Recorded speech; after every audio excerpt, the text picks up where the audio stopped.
Hi, Phil. And actually, everyone here is now waiting for him to begin his first public policy speech of the visit. That happening in just the next 45 minutes. Really high hopes for what he's going to say at that speech at a downtown hotel here in Seattle on Tuesday night. You know, President Xi Jinping arriving, as you said, just a few hours ago with First Lady Peng Liyuan on a beautiful, sunny Seattle day, just gracefully coming down the tarmac there and being greeted by American children bearing flowers and several local government officials.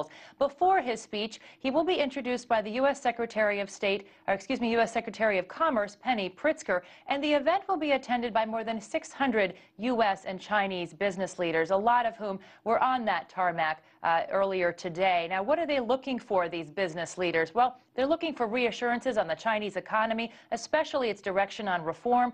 They're looking for more information on the business investment climate in China and, of course, what direction China will take on the all-important issue of cyber security. You know, I was on a press call with the president of the U.S.-China Business Council last week, Phil, and he said that cyber issues are the single biggest potential threat to the relationship. Of course, President Xi Jinping did address those concerns in a Wall Street Journal interview that was released today. He said that China will respect foreign companies as long as they follow the Chinese law. Back to you.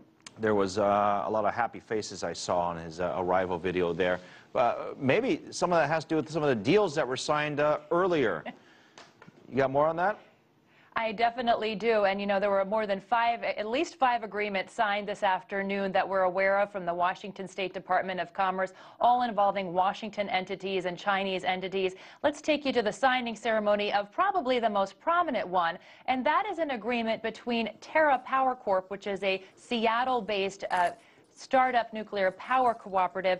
They are going to agree with China National Nuclear Corporation to design and build a next-generation nuclear power plant. That is something that is supposed to be smaller, safer, cheaper, and also easier to dispose of the nuclear waste that comes from it.